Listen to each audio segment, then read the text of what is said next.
what do you see here for the future of van life? Like, what kind of things would you like to see in vans, or do you think are coming up here in the next, let's say, like 5 years? What can we look forward So to? innovation is always something that we're looking at. We're really excited about the electric vehicle market. Hmm. We don't think that what's out there right now is quite applicable to what our needs are for Hmm. our van, Hmm. uh, but it's going to get there eventually. I Yeah. think What do that's you what do you guys at Outside Van like? What are your requirements? What's the prototype? Like when you see this, you're gonna go, okay, now I think we could jump in here and start building. As far as yeah. electric, let's say, or what do you think about hybrid even? Hmm. I love hybrid stuff. There's not a lot of offerings in terms of the types of chassis that we build on Hmm. for hybrid.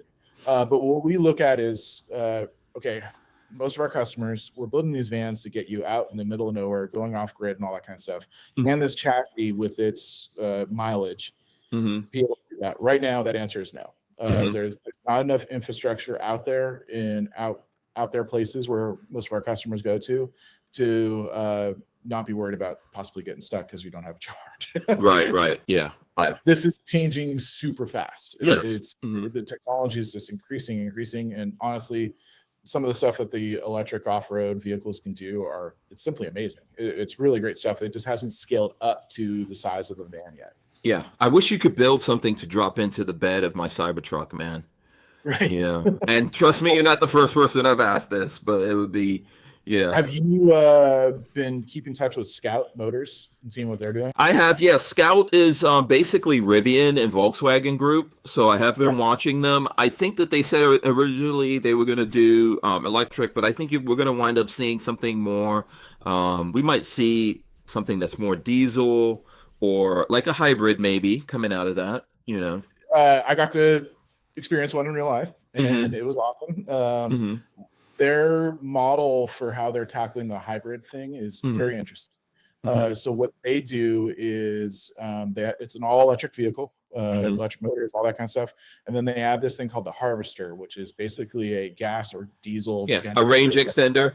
Yeah. Yep, Hmm. charges the batteries, which Hmm. is changes things a lot. It's not a true hybrid because it's not attached to the motor in terms of driving axles and power and all that kind of stuff. It's simply recharging the batteries. Hmm. But Yeah, that's what we need. that's one of those innovations that's like, oh, that now that opens up everything. Yeah. Like, and Yeah. so once something like that is applied to the van world, we're going to be hopping on that immediately. Yeah, yeah, I think that's what we need. Now, for me, I think like I wish that Tesla would use the chassis that they made for the Cybertruck and build a van on that because I think it would be pretty cool. Recently, I did a trip where I went from here, I'm just outside of Gainesville, to Naples, which is about 5 hours to get down there, and then I turned around and came back. So, in all, I think I wound up spending 12 hours on the road. I would not have been able to do that. I used to be able to drive for 12 hours, no problem.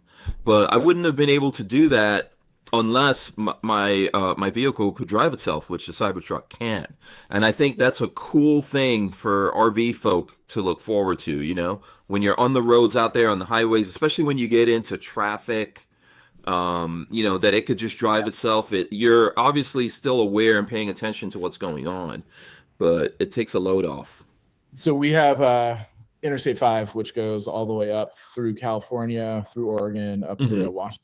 And a Hmm. big portion of that is a 2-lane freeway, and Hmm. it's straight, no turns, nothing. Yeah. And I'm telling you, man, it can be a snooze fest sometimes. Yeah.